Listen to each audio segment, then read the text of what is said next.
जहां लोग रावण का पुतला फूंककर बुराई पर अच्छाई की जीत का जश्न मनाते हैं, तो वहीं समाज में एक वर्ग ऐसा भी है जो रावण को महामानव बताते हुए पुतला फूंकने का विरोध करते हैं। बाबा भीमराव अम्बेडकर के सिद्धांतों के मानने वाले भारतीय दलित विजयदशमी पर जुलूस निकालकर रावण दहन का विरोध करते हैं। हम लोग हर वर्ष जो विजयदशमी के दिन है उसको मनाते हैं, जो एक बौद्ध परंपरा का दिवस है। आज के ही दिन बाबा साहेब ने बुद्ध धर्म को ग्रहण किया था, जो हमारे पूर्वजों का अपना धर्म था। हमारे ऐसा नहीं कि खाली उसके अंदर बाबा साहब और उनके अनुयायी, भारत के जितने भी लोग हैं, क्योंकि इस भारत के अंदर लगभग 12वीं शताब्दी तक बुद्ध और जैन की शिक्षाओं को छोड़ करके किसी भी महापुरुष की शिक्षाएं इतनी प्रचलित नहीं थी। इन्हीं बातों को आज ही के दिन पेरियार ललई जी ने उठाया, जिनका जन्म पुखराया में हुआ। तो हम अपनी संस्कृति का यह दिवस अपने ढंग से मनाते हैं।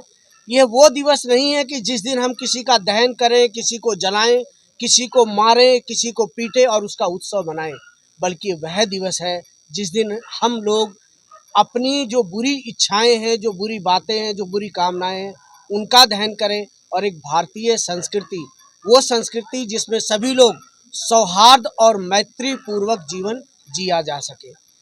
इस देश के अंदर मनुवादियों ने, और जिसमें अधिकतर ब्राह्मणवादी लोग हैं, मैं किसी जाति का नहीं, क्योंकि ब्राह्मण में बहुत अच्छे लोग हैं, मनुवादी विचारधारा को थोपने वाले, लिखने वाले अधिकतर ब्राह्मण समुदाय के लोग हैं, जिन्होंने वाल्मीकि जी की वास्तविक रामायण के विपरीत में रामचरितमानस को लिख करके प्रचारित करके समाज में राम को एक बहुत बड़ा भगवान बना दिया।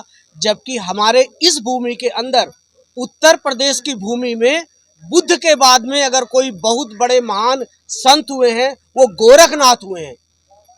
मुझे नहीं पता कि हमारे योगी जी गोरखनाथ को कितना जानते हैं, लेकिन मैं जानता हूं कि गोरखनाथ एक बौद्ध परंपरा के सिद्ध थे, बौद्ध परंपरा के संत थे। और इसी यूपी के अंदर खिचड़ी जितनी धूमधाम से मनाई जाती थी बाबा गोरखनाथ को लेकर के, उतनी धूमधाम से कभी राम की पूजा यहाँ नहीं हुई है, लेकिन रावण का दहन किया जाता है। यह क्यों होता है? इन सभी बातों का जवाब ललई सिंह जी देते हैं, पेरियार जी देते हैं। उन्होंने जा करके बाद में बाबा साहब के रास्ते को अपनाते हुए अपने पूर्वजों के बुद्ध धर्म को या बुद्ध के रास्तों को अपनाया, और हमें भी उसी रास्ते पर चलना चाहिए। यही भारत की संस्कृति है। संस्थापक हूँ अम्बेडकर बौद्ध दीक्षा मेला समिति का, और लगभग 30 सालों से लगातार हम महामानव रावण की शोभा यात्रा निकालते हैं। और हमारा मानना है, जो नर में यज्ञ होता था, अश्व में यज्ञ होता था, गौ में यज्ञ होता था, यज्ञों में बलि दी जाती थी, रावण उसका विरोध करता था।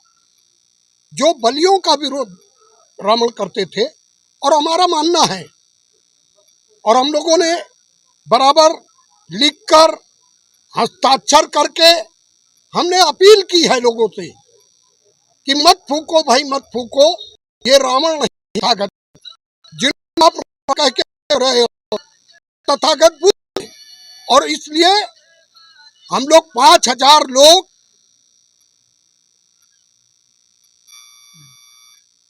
बौद्ध धर्म की दीक्षा हो रही है, लेने जा रहे हैं।